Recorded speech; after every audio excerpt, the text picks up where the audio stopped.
Good morning प्रशिक्षुओं। DElEd प्रशिक्षु 2019 द्वितीय सेमेस्टर का इस यूट्यूब चैनल पर एक बार फिर से हार्दिक स्वागत है। हम उम्मीद करते हैं कि आप लोग स्वस्थ होंगे और हम लोग जो वीडियो यूट्यूब पर अपलोड कर रहे हैं उसको आप देखते होंगे। इसी के क्रम में हम सल्तनतकालीन प्रशासनिक व्यवस्था के कुछ भाग के बारे में चर्चा किए थे।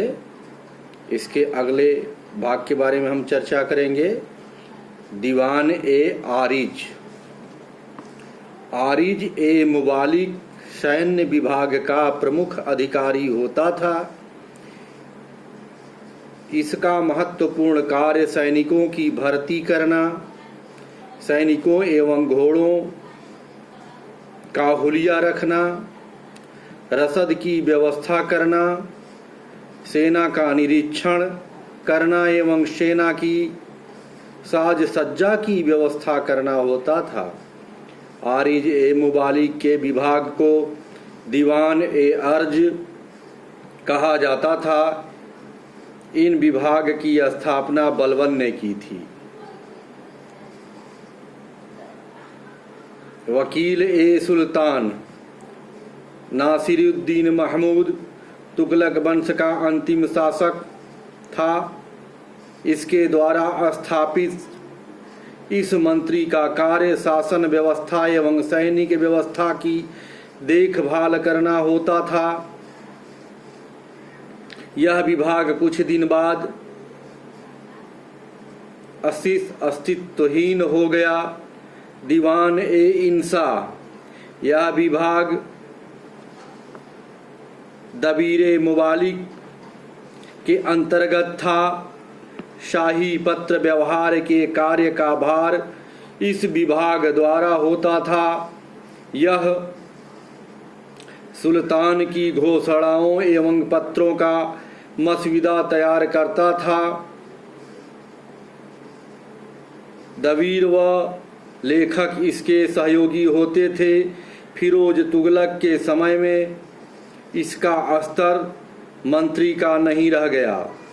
दीवान ए रसालत। इस विभाग के कार्यों के बारे में विवाद है।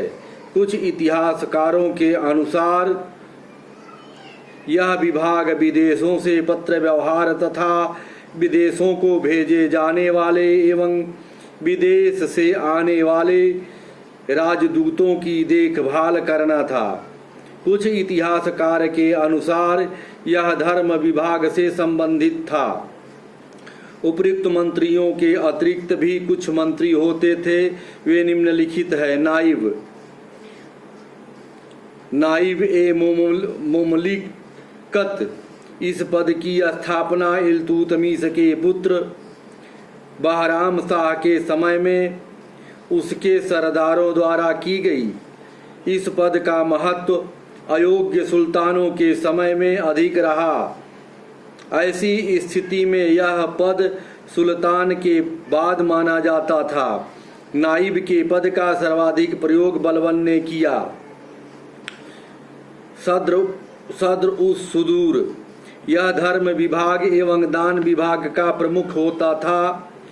राज्य के प्रधान काजी एवं सद्र उस सुदूर का पद प्रायः एक ही व्यक्ति को दिया जाता था। मुसलमानों के लिए जाने वाले कर जकात पर इस अधिकारी का अधिकार होता था। यह मस्जिदों, मकतबों, मदरसों एवं निर्माण के लिए घर मुहैया कराता था। काजी उल कुजात।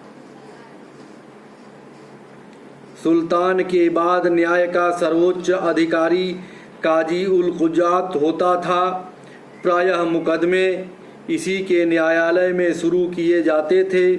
यह अपने से नीचे काजियों के निर्णय पर फिर से विचार करने का अधिकार रखता था। प्रायः यह पद सद्र उस सुदूर के पास ही रहता था।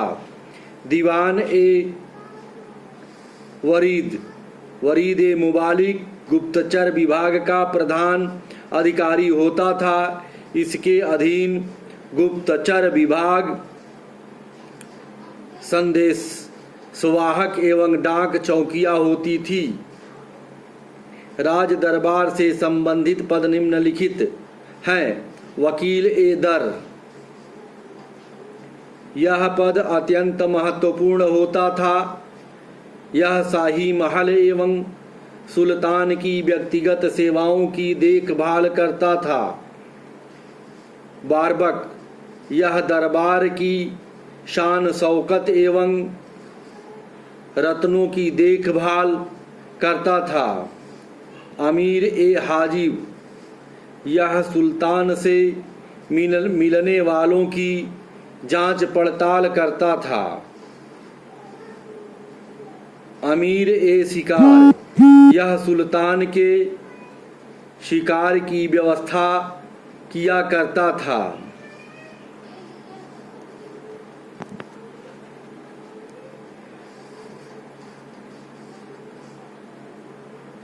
सर ए जौंदर, यह सुल्तान के अंगरक्षकों का अधिकारी होता था। अमीर ए मजलिस, यह शाही उत्सवों एवं दावतों का प्रबंध करता था।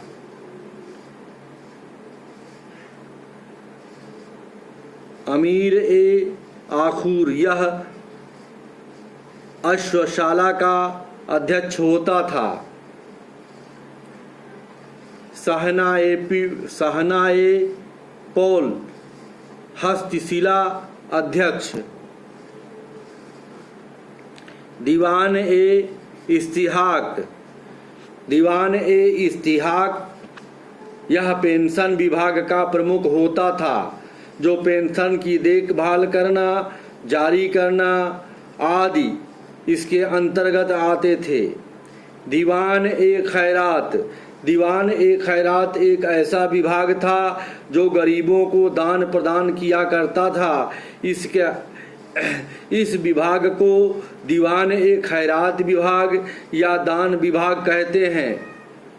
दीवान ए बंदगान, दास विभाग। दीवान ए बंदगान ऐसा विभाग था जो गुलामों का विभाग था। दास विभाग था जिसमें गुलामों की देखभाल करना, गुलामों का ब्यौरा रखना आदि इसके अंतर्गत आते थे।